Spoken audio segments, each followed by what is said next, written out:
বিয়ের পর স্বামী স্ত্রীর প্রতিটি সিদ্ধান্তের জন্য যদি মা বাবার কাছে যেতে হয়, তাহলে আপনি বিয়ে করেছেনই বা কেন?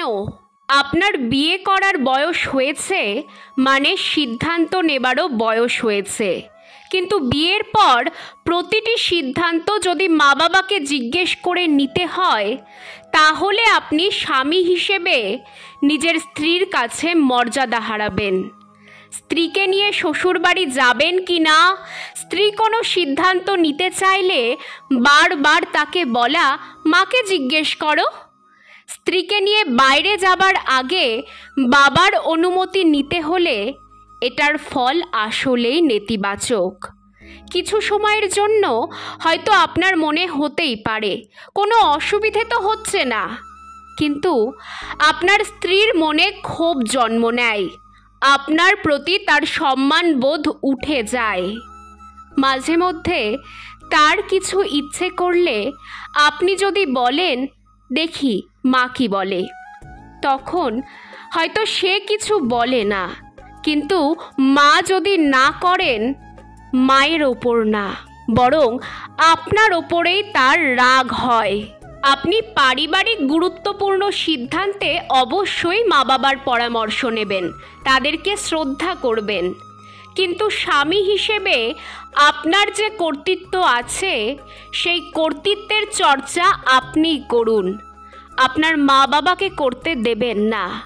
স্ত্রীর কোনো আবদার মেটাতে না চাইলে তাকে বুঝিয়ে আপনি না করুন।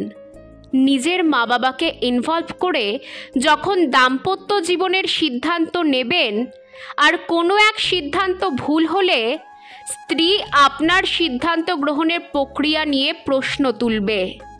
ঠিক তেমনি স্ত্রীর বেলায়ও স্ত্রীরা বেশিরভাগ কথা মায়ের সাথে শেয়ার করে।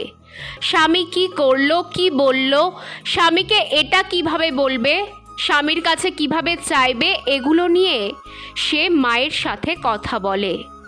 মাও খুব আগ্রহ নিয়ে মেয়েকে বুদ্ধি দেন।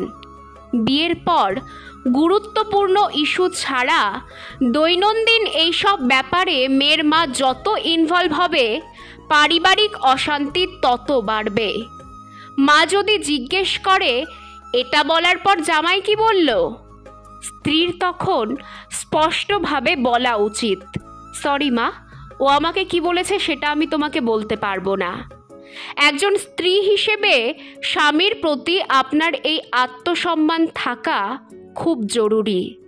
আপনার দাম্পত্য জীবন নিয়ে নিজের মা বাবার অতি উৎসাহ দেখলে তাদেরকে সম্মানের সাথে নিরুৎসাহিত করুন।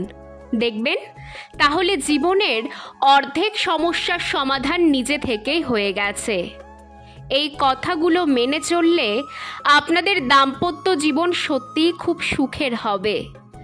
অন্য কারোর ইনভলভমেন্ট আপনাদের দাম্পত্য জীবনের মধ্যে অশান্তি নিয়ে আসুক, এটা একেবারেই কাম্য নয়।